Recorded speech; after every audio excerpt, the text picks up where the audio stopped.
Good morning, Humber College. Today is April 18th, 2011. I'm Jared Hendricks. And I'm Joy Van Alten. Today we're talking about theft in Rexdale as well as pre-production on the FMTV first year PMPs.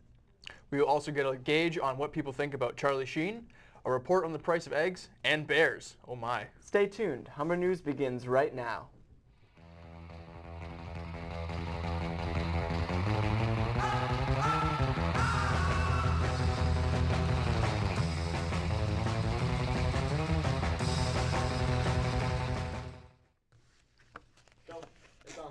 Welcome and thanks for joining us. This year, Humber's first year film and television students receive a ton of advice on their first major film project. As an acclaimed filmmaker and program coordinator, Michael Glassberg sat down with each student to discuss the direction of their films. Hi, I'm David LeBlanc, and I'm speaking to you from a film studio at Humber's North Campus. Right now, first-year film and television students are in the middle of producing their personal media projects. Earlier, we had the chance to ask a few of them how they felt about their meetings associated with their projects. I feel that my interview with Michael Glassberg was very helpful, kept me organized, he gave me good tips, and I got an insight on the coordinator.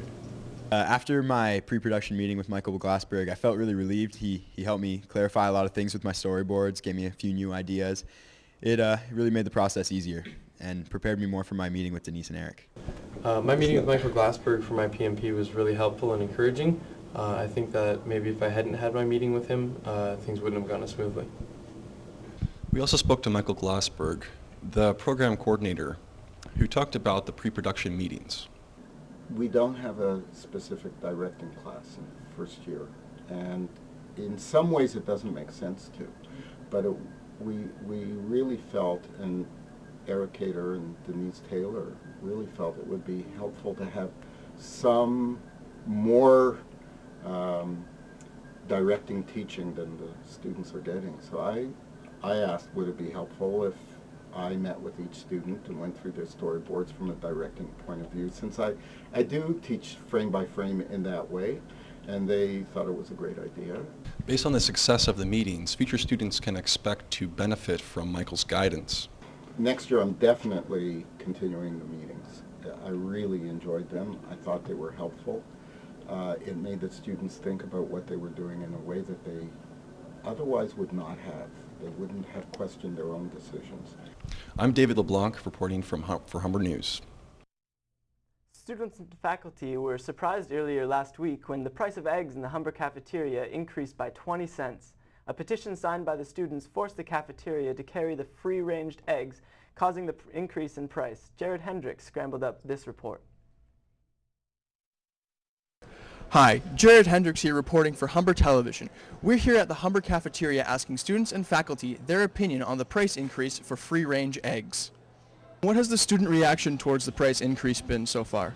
Been very positive so far. It's a bit expensive for us to get the free-range eggs in. So the price is accordingly, appropriately put together kind of deal.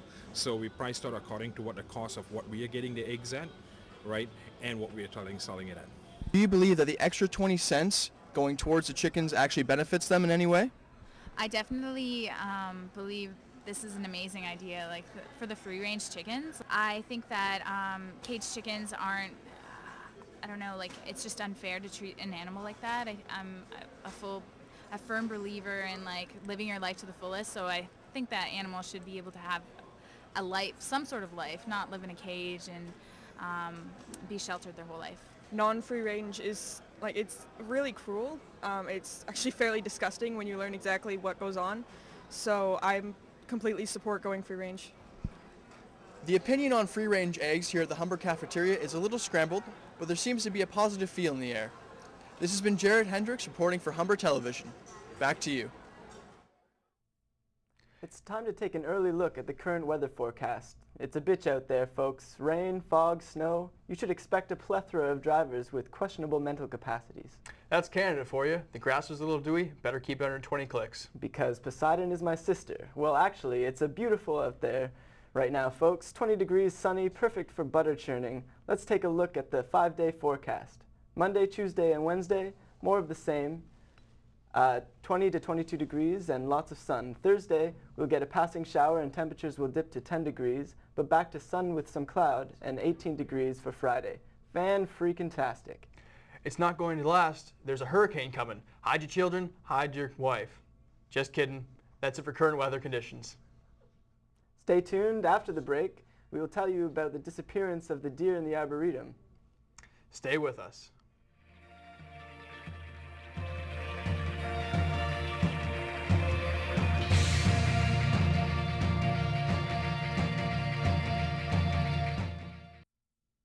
Welcome back. It's been a grisly week for the deer here in the Humber Arboretum. Anthony Petrini picks up this side of the story. Spring has almost sprung, and as the weather's getting warmer outside, everybody's itching to come out to the Arboretum. But with reports of bears inhabiting this Arboretum and dead deer carcasses all over the place, it's become a very dangerous place. So are you staying inside because of the bears and your hot dog? 100%. It's really become a big risk to me. Walking home, even I'm afraid to go to the bus in case they come out there. Are you aware that the bears have been getting smarter and they're hunting in packs? I've heard things about that, yeah, and I don't know where it's going to go. I don't know how they're going to be contained, and I'm really afraid for all the students at Humber. As awareness of the bear situation at Humber College rises, we found local bear specialist Johnny DeMarco to fill us in on some information. Here he is. Johnny? Well, due to the weather changes in the patterns, fish have been coming along the Humber River, and due to that, the bears have been following them. As the weather continued to fluctuate and the rivers froze over, the bears moved on to their next available food source, these cute little deer. Seeing all the deer carcasses, are you afraid that they'll run out of deer and start attacking humans? I think that's the next logical step for them. I don't know if they can catch birds or not, but eventually they're gonna want to make their way into the school. Humber Security has refused to give us any information on the bear situation. They were, however, able to point us to the founder of the Critical Care and Bear Awareness Unit, Dave Kandata, who had this to say. You can see I lost my arm in a tragic bear accident in the woods in the back of the school. I was just walking there one day and it just came up from behind me and just slashed my arm right off. A bear would have a definite advantage against a human. Weighing in at 800 pounds and standing up to 7 feet tall on its hind legs, a bear can run at up to speeds of 55 kilometers an hour. We're out here in the Arboretum, and we're trying to catch some footage of these bears and maybe possibly an attack. And I must say, myself and my crew are very scared right now. Excuse me, sir, have you heard anything about the bears in this Arboretum? No. You haven't seen any strange sights? Maybe some dead deer carcass? No. Tragically, this story was cut short due to a fatal accident immediately following this interview. With the final words of Anthony Petrini still lingering in our ears, oh God, please help me. It's eating my flesh. Humber News advises students and all others in the ARB to stay safe and stay out of trouble. I'm Ian Funk for Humber News, signing off. Very interesting. With an increasing number of security notices, students are wondering how safe Humber really is. Is Humber becoming too dangerous?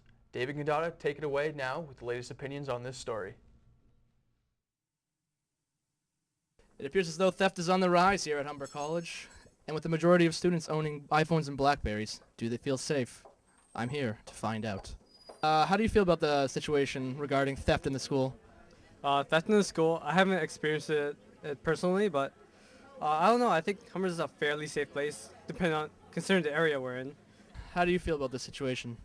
What situation? The situation of all the theft going on in the school with the iPods and BlackBerries. I think it's bad. How do you feel about the theft that is going on around the Humber campus so far? I'm not really surprised by it because it's Humber, but I normally don't keep anything out. Like my MacBook stays in my bag when I'm not around. Like I don't leave it in the classroom. I don't leave my BlackBerry out because I mean, like you have to expect these things no matter what. You need to be aware of where you're keeping your stuff. So. The security staff at Humber College has refused to answer any questions, and so far they have sent us here to the Department of Public Safety here at Humber College. Let's see what they have to say.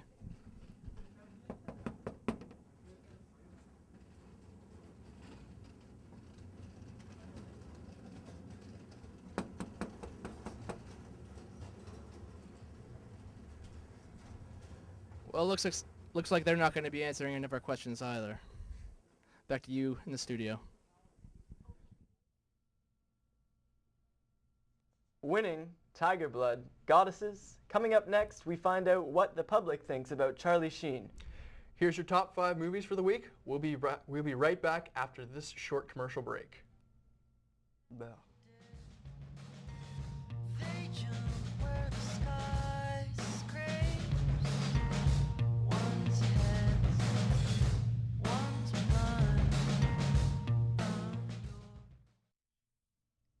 Hello and welcome back.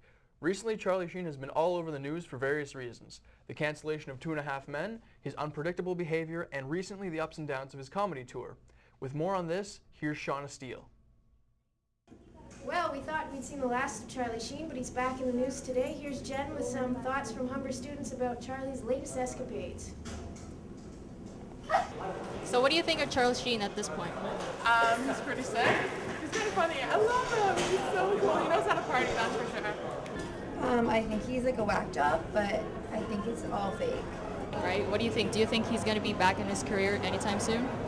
Actually, no. I think he's feeding off of what he's getting right now. You know, like he's getting all this attention. He's craving off of it, and he's starting to like sell merchandise with the things he's been saying as of late. At this point, he's one of the funniest guys out there right now. Do you think he's going to get his career back on track, like the 2.5 Men? I think so. I don't know. I heard he drinks a lot, so I guess if he can't run his own life, why should he be on a show? What are your opinions of him, like, living with, like, porn stars? Like, what do you think for, like, his kids and things? Oh my god, I didn't even know he lived with porn stars. That just changes everything. About the kids? Kind of sucks, but that's the way to live. Well, I guess losers get to win occasionally too. Back to you in the studio. That is very interesting. At least the news was winning. I'm Jared Hendricks. And I'm Joey Van Alten, reporting for Humber News. Have a mediocre day, guys. So I was having sex with your wife.